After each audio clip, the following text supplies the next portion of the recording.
One of the first questions asked in my cultural institutions class was, what is Canadian culture? There's a variety of answers, including lumberjacks, pancakes, poutine, and the most infamous answer, which is hockey. But when I was thinking about the cultural history and the foundation of Canada, the first thing that came to my mind was our First Nations peoples. Oftentimes, there is an oversight when thinking about Canada prior to European contact. I think that this time is one of the most crucial times in the development of Canada. So I decided to look at cultural institutions that are currently working to restore and rebuild Canadian native reserves. Through this search, I came across Negan Burnside Limited. This company is not only an engineering consulting firm, it is also an Aboriginal-owned Canadian institution that strives towards rebuilding, assisting, and helping First Nations communities all across Canada. Over the past few years, Negan Burnside has been working on a comprehensive community plan to help the Innu Shishashi community. The platform of this project is to use existing traditional knowledge to preserve cultural values while also helping enhance educational, recreational, and economic value in the community. I was fortunate enough to work with two members of the team, Philip Rowe, who is the project manager, and Gary Pritchard, who is the aquatic specialist on board. I was able to talk to them and get a closer look on exactly what this comprehensive community plan entails, how they're going to be affecting the Shishashi community, as well as their general view on Canadian society and their interaction and knowledge about the First Nations culture in Canada. As of recently, plans for a dam called Muskrat Falls, as well as a major mining expedition, has enabled the community to run into an abundance of wealth. This is where Negan and Burnside comes into play. They work with the council leaders to effectively make a comprehensive plan to ensure prosperity and make sure that the money is going into the right places in the community to make sure that there's an abundance of economic growth. Through talking to Philip Rowe and Gary Pritchard, I was able to gather their information and split it up into what I saw were the three main goals of this comprehensive community plan. These three goals were to invest, to enable, and to empower.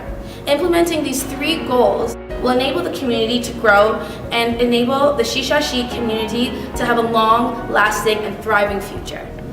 So a community plan is made up of many different components. As mentioned before, there is a housing component, there's a public works component, there is a youth health and safety component, there is an economic component, and what we try to do is bring all those components together. Now let's take a look at this first goal, which is to invest, meaning to make calculated decisions that will enable the community to thrive in a successful way.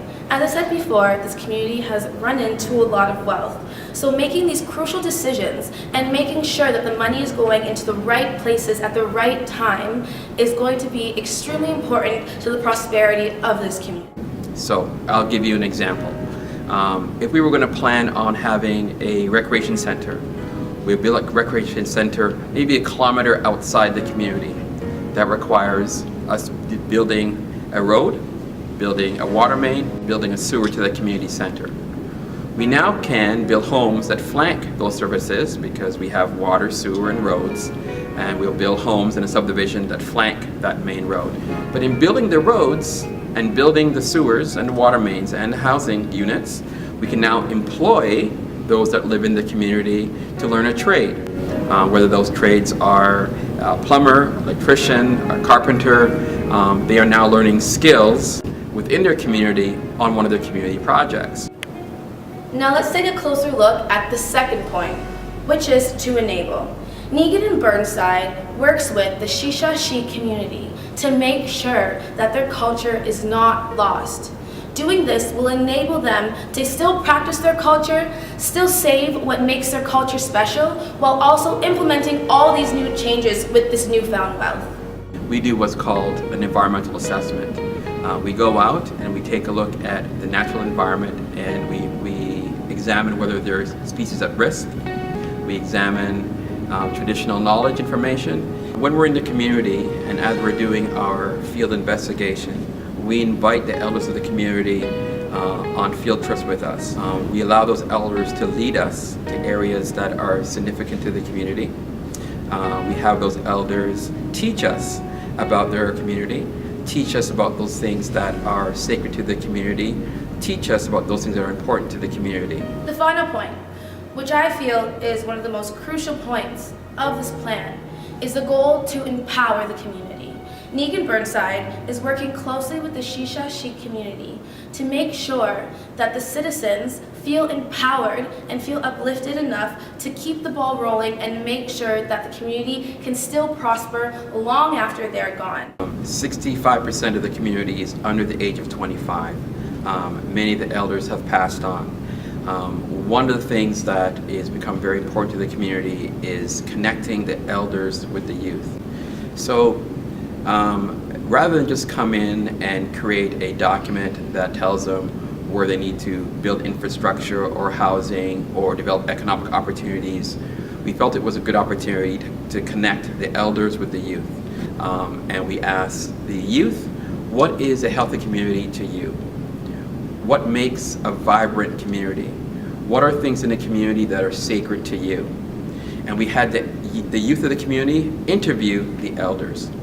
That allowed the elders to provide knowledge through the verbal word, to help create an environment where there is a healthy living standard, a high living standard, while at the same time having an environment where they can maintain their cultures, their values, and basically the essence of how their forefathers have lived. The successful completion of these three main goals of the Community Comprehensive Plan will enable their community to strengthen, thus strengthening a weakening part of Canadian culture, thus enabling Canadian culture to become more solidified and more concrete. Talking to Philip Rowe was a great way to get the more technical aspect of what this comprehensive community plan is about. Talking to Gary Pritchard, however, is someone that has a more personal or close relationship with this project because he himself is an Innu First Nation. Growing up, my father actually used to take us out of school to go hunting and fishing and camping, which at the time drove all my teachers and stuff insane, but I thought, looking back, helped molded me to work in the environmental field. So I'm the kind of person that actually, with what I do, I play in both realms. I really do. I use our spirituality and our code of ethics as an Aboriginal person to help me write a better environmental assessment. I do believe as a culture, I like to see us keep our identity, but evolve to a point where we are an active member of Canada's society. Well, one of the nice things about Canada is that we welcome everybody to come and live here and kind of discover who they want to be and become themselves. One of the things we do know as First Nation people is that Canada's never picked up the check for the promises that they've had to us for natural resource rights. So we're starting to see more of that liberation happening, and I think that's going to help us reclaim part of our identity in Canada. But what about education in the First Nations community? I wanted to talk to him about exactly what they're doing in the community to build that educational system and to build that rapport between people in the community itself. It depends on the community. It really does. Like some communities that we work with are heavily involved with the youth, with the elders. I was as a child. They actually told me yesterday I'm an elder in training, which I actually thought was hilarious because I feel I have another 40 years till I'm old enough to be an elder, but however, I learned yesterday becoming an elder is actually the age of 55 now because of our demographics. We just don't have old people because they've been passing on. I do interact with the Aboriginal students quite a bit. We do field trips. I am always involved. We do cultural events. We actually do a sweat here on the property, a sweat lodge. I'm involved with that. However, we have non-First Nations faculty teaching these students, and that is, I find, it does lack in the aspect of that from a traditional standpoint. When people identify students to us, they don't identify Aboriginal students to us. And another thing is too, Aboriginal people now, this new generation that's probably 15 to 25, aren't identifying themselves as First Nations people, so they're actually losing that identity and that right to us. Why do you think that is? I just don't think they think it's important. I honestly don't think that they think it's important that we need to, identify themselves, and that's one of the things we struggle here at the college, is that we're actually trying to, please tell us. We have bursaries and stuff like that to help financially, as well as activities, so to reconnect to the past, so they need to do more of that. But what about cultural awareness?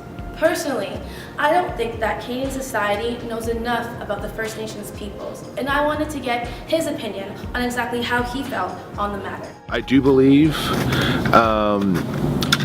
non-Aboriginal people should actually take some cultural sensitivity training. I've actually taught it several times to non-Aboriginal staff,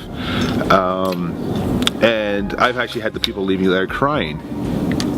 And I was talking to the one elder, he's from Tondanega. I said, Terry, why are they leaving crying? And he goes, because we told them the truth. I said, well, then the feedback we got from our management team was to scale it back. Don't be so truthful. I was disappointed when they asked me to scale back. Like, I really was. We actually didn't, and we were asked to stop teaching it. So, lesson learned there, do we scale back or do we actually speak the truth? And we chose, after talking to several people and several chiefs, we're going to speak the truth, and we did. When I first started this project, I viewed First Nations people as the defining culture of Canada in terms of the foundation. But through talking to Philip Rowe and Gary Pritchard, I was able to see that the First Nations community want to stand alone as a nation within the borders of Canada. There are 630 recognized governments, First Nations, for Métis and Innu in Canada. They have their own governance. They have their own process of elections. They are a separate nation within Canada.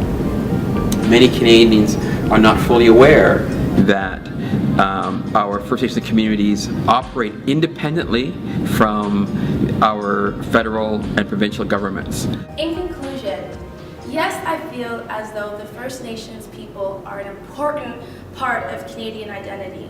And yes, I feel that there is a lack in terms of the knowledge, the awareness, and cultural institutions that support First Nations communities. But I also believe that we have a job as a society to learn, to be educated, and to understand all facets of every culture that contributes to us as a whole, because that is what's going to strengthen our culture. That's what's going to help identify who we are. Taking the time to educate yourself, to be aware, and to build appreciation for all the different cultures that helped in contributing to Canada will not only unify us as a nation, but it also helps solidify what our Canadian identity is. I've learned that Canadian identity isn't a singular term. What makes Canada so beautiful is that Canadian identity is infinite.